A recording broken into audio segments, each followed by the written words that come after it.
Live from New York City, it's the Wendy Williams Show. How you doing? The kids have come to play today. You won't believe what I'm about to tell you. With all due respect, have several seats. My girls are always turned out. I give it to you straight, no chaser.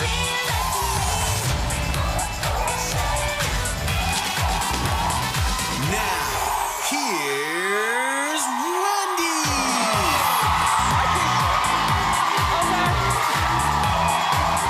Yes! Spring has sprung.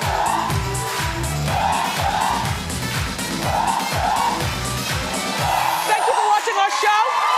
Say hello to my co-host, my studio audience.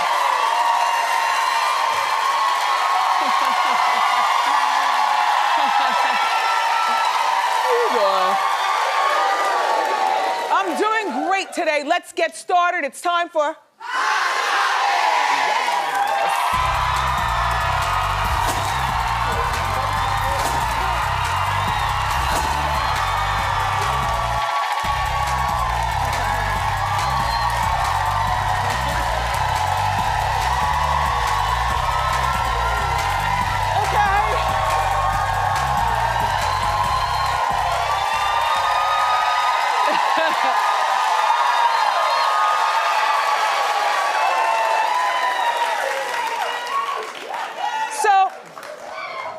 I would like to get to all of my stories, beginning with Megan Fox, who just walked the red carpet and without saying a word, presented a surprising accessory. A baby bump. Like, who knew? It's been so long since I was pregnant. Somebody in our meeting said, is it 3 months? I said, well, no, that looks more like 4 months. Or 5 months even. 5 months, okay. Well, no word on who the father is. But the actress did file divorce from her husband, Brian Austin Green, who we all loved on Knots Landing. Oh, and that other little show, Beverly Hills 90210.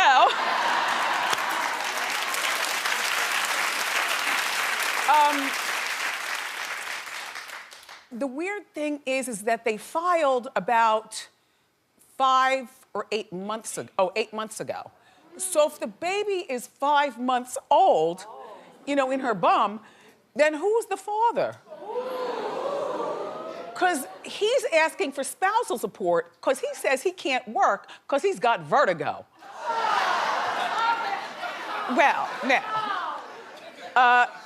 so do I. And so does my Suzanne. Now, at least, you know, I apply for jobs where I can sit down. This is why I sit. Suzanne wears flats so she doesn't fall. Exactly. I gotta stay sturdy. Brian, you can work with vertigo. Yeah, you can. Apply for a sitting job or a job where you lean.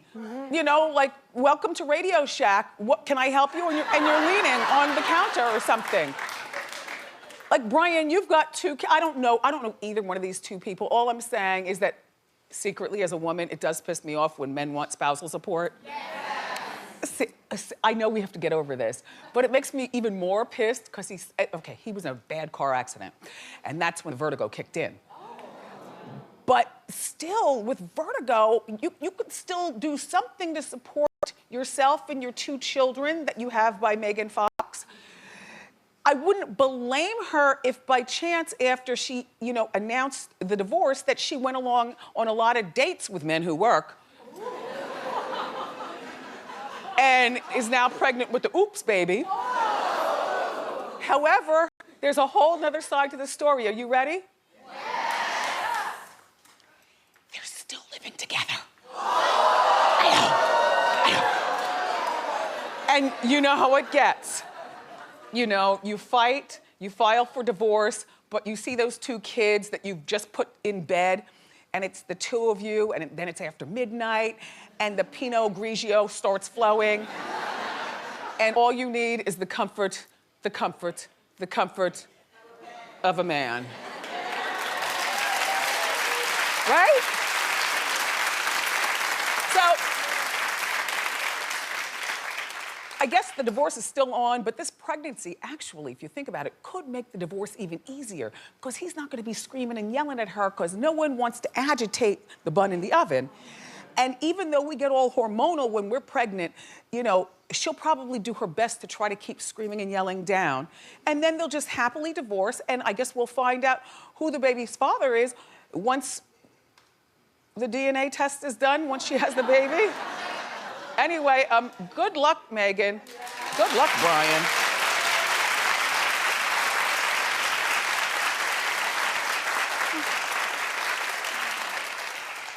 It's so terrible here in New York today. It's like all rainy and disgusting. I wanted to give you some spring to make you smile.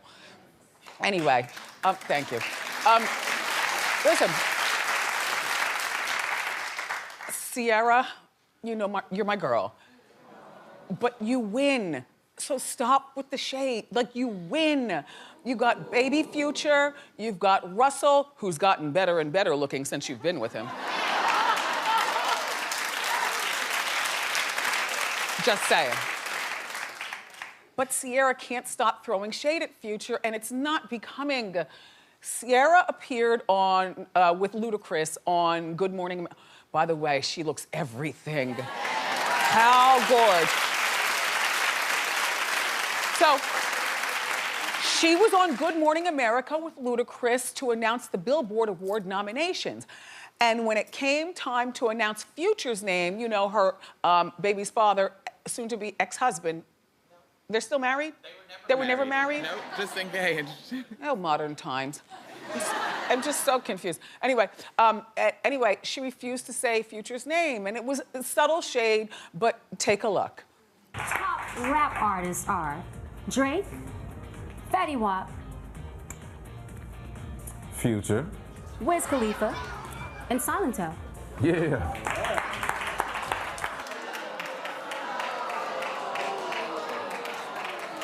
I just feel like she's better than that because she won. But I also feel like by getting together with Future and her getting together with him, they upgraded each other. But this is not the kind of media stimulation that you need, Ciara, for us to pay attention to you. You know what you should do? You should say his name because that'll make Future feel, even if you're not over it, you could cry every day. Girls, we have all done this. You know, you go in your bathroom with your Kleenex and you cry your eyeballs out about something that's bothering you, but then you straighten up and you put those cucumbers on your eyes and you get out there and you hit the world like nothing's wrong, right?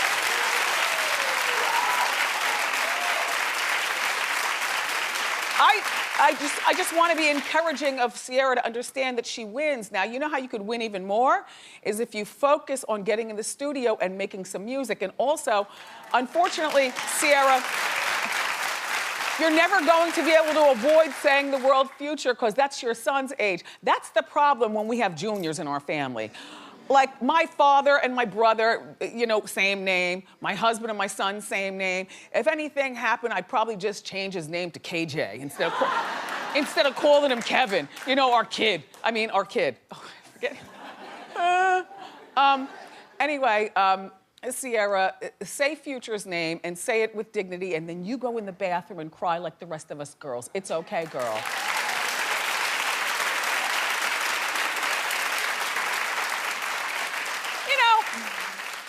I don't even know if she has a chance with the music anymore. I don't think people really care. You know what she reminds me of? And take this in the best way, Ciara. You remind me of the Black Blake Lively. Right? Pretty girl. Every time you open a magazine, it's nothing about their actual career. It's always about their love life or what they're wearing. Like a Hollywood mannequin. That's you. Good luck.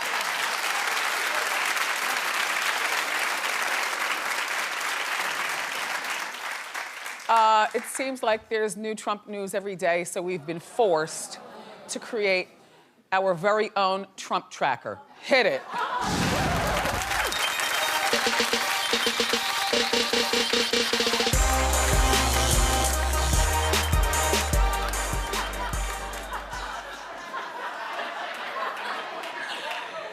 The mess. Very messy, thank you.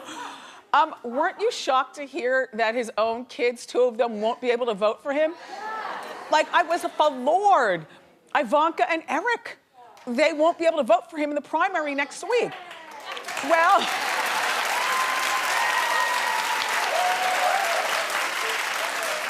I mean, here's the thing, as you know, just because they can't vote in the primary doesn't mean they can't vote in the general election. You know, I mean, that's the real time.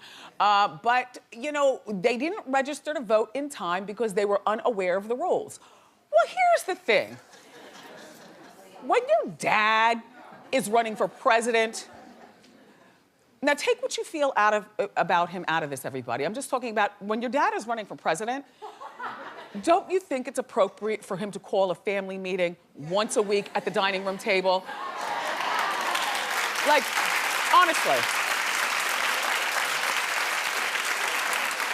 I mean, if it's like the most important, you know, being president of the United States, if it's like the most important job in the world, then I would think that you'd want to call, nobody Skype in, I'm not texting you, I'm calling a family meeting, you know, every Sunday here at the dining room table.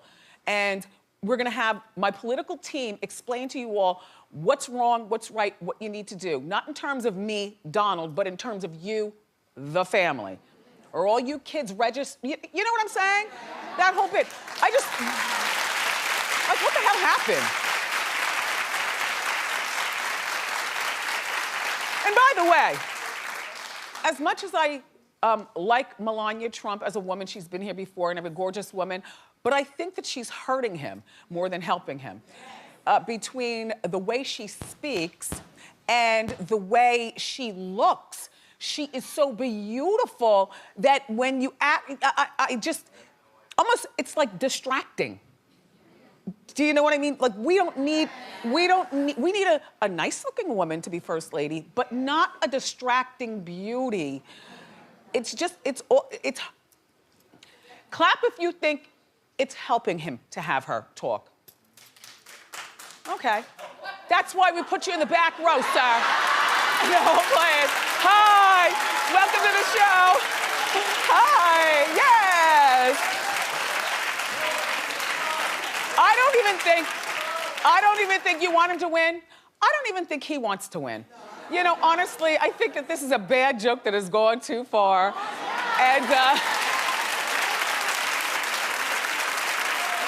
I mean, you know, they cut his ex-wife Marla from Dancing with the Stars. Well, yeah, that's my Tony, and she's dressed as the Little Mermaid. I wish I could have dressed in bare feet. You know, I would have gone further if I could have dressed in bare feet.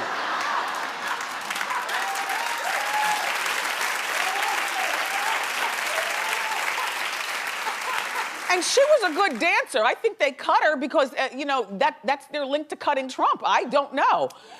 That whole bare feet thing, though, I didn't know that you could do that. They see me hobbling around. You would think somebody would say, Wendy, you can take off your shoes and just dance like that. I would have been like, yeah.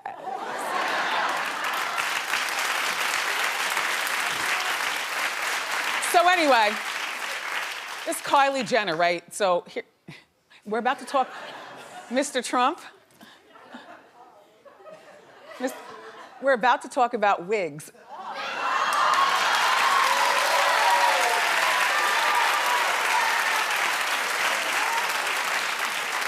I know he doesn't wear a wig. I think that the hair jokes are so stale. Those of you who still tell them are so corny for that. Think of something else to say about him. He's given us a lot of material.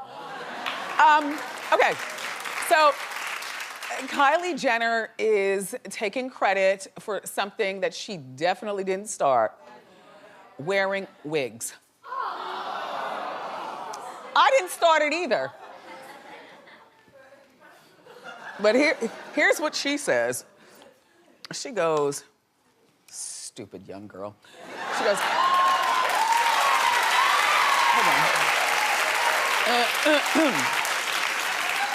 So she says, I started wearing wigs, now everyone is wearing wigs. Kim just used my wig guy last night. I just do whatever I want and people will follow.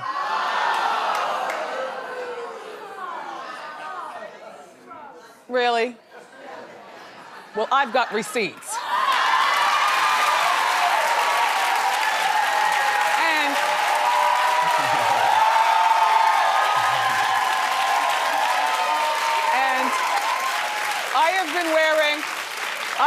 wearing wigs every day for the last 16 years. Thyroid disease thinned my hair. I wear wigs because I love them. And little girl, have several seats in the corner before we start talking about what your man is really up to.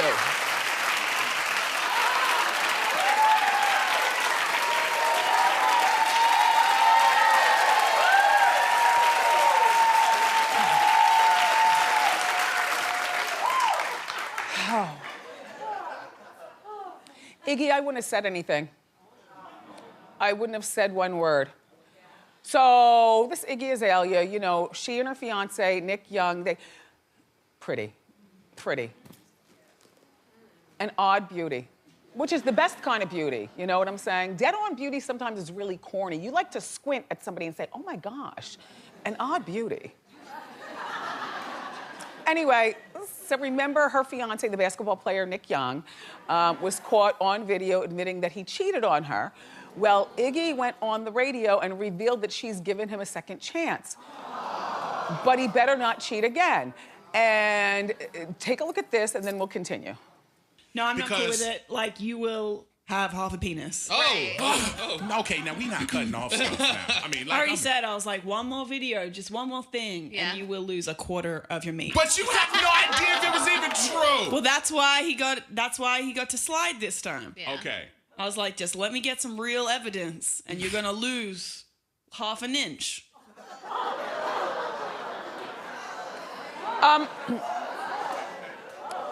I don't know why she's talking about it. Like, the best way to announce if she does choose to get back with him is just, you know, a random picture leaving a coffee shop where they're holding hands, and then we're like, oh, you know, they got back together. You know, stranger things have happened in relationships. But the thing about, you know, radio, which I miss, that's different from TV, is that, like, when I was on the radio, I could be as reckless as I want because I would never give two damns about a publicist and what they request. You know, like a lot of, like, publicists, like now, you know, on TV, and so publicists make requests for things and you abide. It's a different climate for those of you who remember me from radio. It's a different climate. It's different. But on radio, like, radio jocks are so reckless, like, you can tell them, don't ask about the car accident, don't ask about the abortion, and definitely don't ask about the breakup. As soon as you get the star in the room, this is what my tactic was. You warm them up with nice talk, then you play a couple of their songs to make them feel good. Then you offer them something to drink, and then you do a commercial break, and then you come back with the rest of the interview. By now, oh my God, they love you. And that's when you go in for the kill.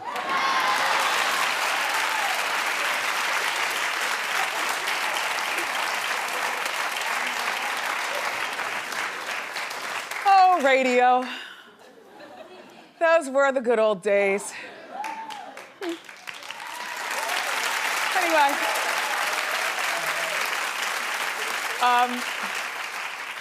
Usher's wife, Tamika, wants us to know that she's cool with Usher's mom.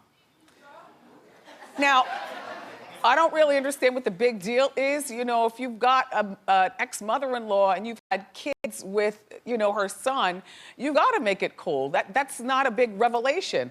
But remember, Usher's mom hated Tamika in the beginning. Remember, Usher, at the time he got together with Tamika, fired the mom as manager, Mrs. Raymond, or what's her name, Mrs. Roper? Johnetta Patton. Johnetta Patton. Miss Johnetta. If my name was Johnetta, I would want everyone to call me Johnny. There's something about a girl with a boy's name. It's like real bossed up. You remember like Marky Post from Night Court? It just, you know, when I was younger, I knew a girl named Greg. And it just immediately set the tone for, okay, Greg's not taking any mess. And she kind of rose to that occasion just by having a strong name. If I had a girl, you know her name would have been Kevin anyway. Oh, yes. Oh, it was Kevin across the board. First of all, I got too many jobs to be remembering names. So girl or boy, no, not Kavina, it was gonna be Kevin. Anyway, back to Tamika and Johnny. So his mother hated her so much, she didn't even show up, Johnny, at their wedding. That's a lot of hate. But Tamika just posted a picture of them looking very friendly. Well, Johnny looks friendly. Tamika looks like she might be up to things. But their bodies are turned inward, so it's a good thing. It's good for the grandchildren. Usher's moved on and gotten married. I don't think that Usher is mad about this because it's all about the kids. Plus, he's married. He's got his woman and his career and stuff. Anyway, good luck, you all.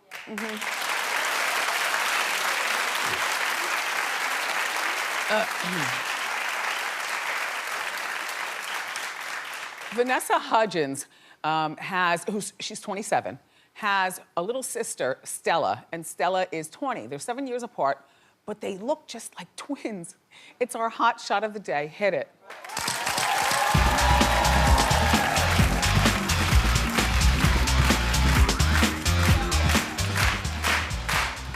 When I saw the picture, I was back and forth with which one is Stella and which one is Vanessa? Well, it turns out Vanessa's in the black dress, and that's her sister Stella. Like, same height, same hair, same glasses, same. That must be cool. You know what I mean? Just shopping. Having fun with your sister. Yeah. Nice. So now, there's a new study saying that online dating is making it harder to date someone out of your league. Okay, I know, I was confused too. Look, they say that when couples meet online, they're more likely to have attractiveness be the #1 quality. You know, like you're looking at pictures and then you might look at the what they do for a living or whatever. But you're more apt to click because the picture looks good. And they say that when couples know each other in real life and they're friends first, one person is more likely to be better looking. Does that make sense to you? Yes. Okay, just in case it doesn't, I brought you an example. Like, take friend to the show, Padma Lochki. Do we have her picture? And Salman Rushdie. Okay. Well, he's a billionaire. I mean, you know, and I play joke with money and all that other kind of stuff, but I know that money does not buy happiness. But if you just saw this picture online and you didn't see billionaire next to it, you would continue to, what do you say, swap right? Swipe right? Oh, swipe God. Right. People are so weird. Swipe right. I agree with that, but I also think that, you know, physical attractiveness is the first thing that attracts you to somebody, even if you're in the grocery store. You know, you see somebody and you're physically attracted. I gotta tell you something.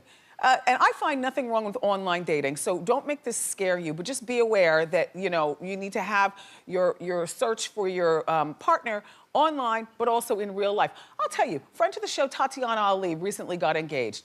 Now, this is her fiancé. He's black. I know, I squinted too. I was like, huh, what? Okay, not that it matters, but I was just trying to, you know, figure it out. Well, they met online, and she's a Harvard graduate. Oh, yes, she is.